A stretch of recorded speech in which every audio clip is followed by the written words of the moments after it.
नमस्कार मित्रांनो, मी हेमंत. मित्रांनो, पुन्हा एकदा खून गुन्हा, पुन्हा एकदा पुणे. पुण्यातील मुंडवा परिसरात 2 मेच्या मध्यरात्रीच्या सुमारास एक मृतदेह सापडला. मुंडव्यातील केशवनगर भागातील कचरा डेपोच्या समोर हा मृतदेह रस्त्याच्या बाजूला फेकलेला होता. नागरिकांनी तो पाहिला, पोलिसांना तातडीने कळवलं. पोलीस आले आणि त्यांनी हा मृतदेह रिकव्हर केला, पंचनामा करून पोस्टमॉर्टमसाठी पाठवून दिला. पण मृतदेहाला लागूनच मोबाईल फोन पडलेला होता आणि तो मोबाईल फोन हा मृतदेह ज्या महिलेचा आहे त्या महिलेचा होता. ही एक 29 वर्षीय महिला होती. सुरुवातीला पोलिसांना नाव वगैरे काही कळलं नाही, पण नंतर त्यांनी तपास सुरू केला.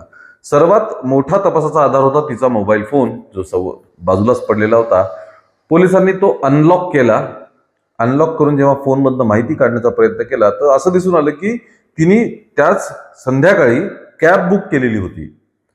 कॅब बुक केल्यानंतर पोलिसांनी मग तिने जिथून जिथपर्यंत कॅब बुक केलेली होती त्या ठिकाणी शोध घेण्याचं ठरवलं. मित्रांनो, ही गुंतागुंतीची घटना होती, पण पोलिसांनी तांत्रिक गोष्टींच्या आधारे जो तपास केला त्या तपासामुळे अगदी काही तासांमध्येच या खुनाची उकल करण्यात पोलिसांना यश आलं.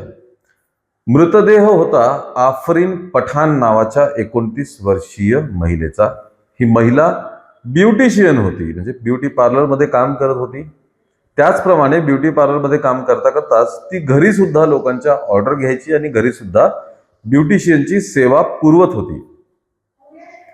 ही महिला, हिचा मृत्यू कसा झाला, खून कसा झाला, हे सर्व तांत्रिक पुराव्याच्या आधारे पोलिसांनी स्पष्ट केलं. तर आफरीन हिने कॅब बुक केली होती आणि ज्या लोकेशनपासून ज्या लोकेशनपर्यंत कॅब होती तिथले सीसीटीव्ही फुटेज तपासले असता पोलिसांना असं लक्षात आलं की ती साधारणपणे खराडी बायपास जवळ उतरली कॅबमधनं आणि दुसऱ्या एका गाडीत बसली, असं सीसीटीव्ही मध्ये स्पष्ट दिसते. मग पोलिसांना अजून एक पुरावा मिळाला, ती दुसरी गाडी ज्याच्यामध्ये ही आफरीन बसली होती. मग त्या गाडीचा नंबर ट्रेस करून या गाडीच्या मालकाचा शोध घेण्यात आला. ही गाडी होती गोरखनाथ शिंदे नावाच्या इसमाची, माणसाची. मग पोलीस या गोरखनाथ शिंदे पर्यंत पोहोचले आणि त्याला विचारलं की या सीसीटीव्ही फुटेजमध्ये तुझी गाडी दिसते, तू दिसतोय, ही महिला कॅबमधनं उतरून तुझ्या गाडीत बसलीये, काय प्रकरण आहे, तू हिला कसं ओळखतो? पहिल्यांदा गोरखनाथने सांगितलं मी हिला ओळखत नाही, कोण, मला काही माहित नाही वगैरे उडवाउडवीची उत्तर दिले. पोलिसांनी या गोरखनाथचा मोबाईल ताब्यात घेतला, गॅलरी वगैरे चेक केली. यांनी बरंचसं मोबाईल मधला डेटा हा डिलीट केलेला होता, ते लक्षात येत होतं. पण या महिलेचा, आफरीन पठाणचा नंबर या गोरखनाथच्या मोबाईलमध्ये सेव्ह होता. अनेकदा बोलणं झालेलं होतं, लेटेस्ट कॉल सुद्धा त्याचा आफरीन सोबतच झालेला होता. पोलिसांनी हे त्याला दाखवताच आणि पोलिसी खाक्या दाखवताच त्यांनी हा खून केल्याचं कबूल केलं. गोरखनाथ शिंदेने आफरीन पठाणचा खून केला. आता का, या कारणाकडे वळूया. 1 वर्षापूर्वी गोरखनाथ शिंदे आणि आफरीन पठाण यांची ओळख झाली, मैत्री झाली. मैत्रीचं रूपांतर प्रेम संबंधात झालं. प्रेम संबंधात झालं यात काही वावगं नाहीये, पण गोरखनाथ शिंदे हा ऑलरेडी मॅरिड होता, त्याला 2 मुलं. त्यामुळे हे विवाह बाह्य अनैतिक संबंध होते. आता आफरीन पठाण आणि यांचं गोरखनाथ शिंदेचं अफेअर चालू, अनैतिक संबंध चालू. पण काही महिन्यांनंतर आफरीन पठाणने गेम चालली. तिने गेम असा केला की गोरखनाथ सोबत फोटो, व्हिडिओज, काही आक्षेपार्ह व्हिडिओ, बरंच काही, हे सगळं बनवलं. हे बनवल्यानंतर ती गोरखनाथला ब्लॅकमेल करू लागली. आपण मागच्या बऱ्याच प्रकरणांमध्ये बघितलेलं आहे की साधारणपणे पुरुष हे महिलांना ब्लॅकमेल करत होते. असले अश्लील किंवा फोटो व्हिडिओज काढून पुरुष महिलांना ब्लॅकमेल करतात. इथे ही आफरीनने गोरखनाथला ब्लॅकमेल करायला सुरुवात केली होती. पैशांची मागणी, डिमांड्स, हे सर्व ती करत होती. जर पूर्तता नाही झाली तर हे फोटो व्हिडिओ तुझ्या घरच्यांना, तुझ्या नातेवाईकांना, सगळ्यांना मी पाठवून देईल अशी धमकी देत होती, पैसे घेत होती. त्यानंतर साधारणपणे 2 तारखेच्या 1-2 दिवस आधी तिने 1 लाख रुपयाची मागणी गोरखनाथकडे केली. गोरखनाथ हिच्या ब्लॅकमेलिंगला तसा वैतागला होता, कारण नेहमी पैसे कुठून देणार. त्यामुळे त्याने 2 तारखेला तिला भेटायला बोलवलं. खराडी बायपासला हे दोघं जण भेटले, जिथे ती कॅबने आली होती.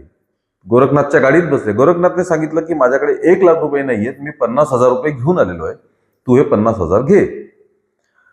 त्यानंतर हे गाडीने मांजरी फाट्याजवळ गेले पुण्यातल्या.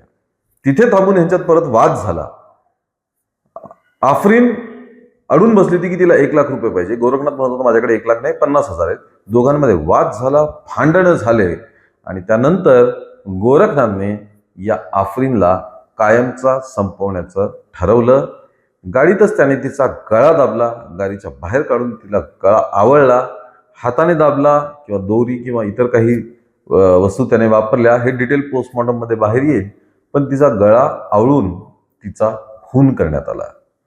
तिचा खून केल्यानंतर गोरखनाथने आपल्याच गाडीत तिचा मृतदेह ठेवला आणि या मुंडव्याच्या रात्रीच्या अंधारात मुंडव्याच्या कचरा डेपोजवळ तो बॉडी घेऊन आला आणि कोणीच नाहीये, सुनसान आहे असं बघून उशिरा रात्री तो मृतदेह त्याने कचऱ्याच्या डेपोजवळ फेकून दिला.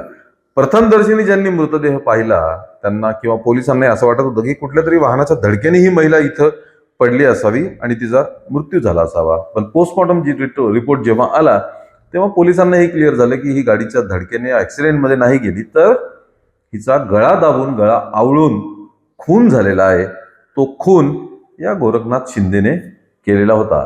गोरखनाथने आपल्या खुनाची कबुली दिली, आपल्या गुन्ह्याची कबुली दिली. सांगितलं की आफरीन पठाणचा त्यानेच खून केलेला आहे. नंतर त्याला न्यायालयात हजर करण्यात आलं.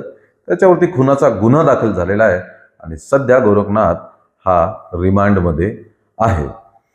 मित्रांनो, प्रत्येक अनैतिक संबंधांच्या केसमध्ये आपण हेच बघतो की त्याचा काहीतरी असा शेवट आणि अंत हा दुर्दैवीच होत असतो. कोणाचा तरी जीव जातो, कोणाचा तरी घर संसार उद्ध्वस्त होतात.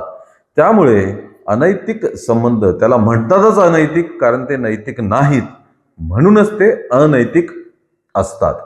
मित्रांनो, या प्रकरणाबद्दल, या घटनेबद्दल तुमचं काय मत आहे हे नक्कीच कमेंटमध्ये आम्हाला कळवा. या व्हिडिओला लाईक आणि शेअर करा आणि आमच्या चॅनलला ताबडतोब सबस्क्राईब करा. धन्यवाद.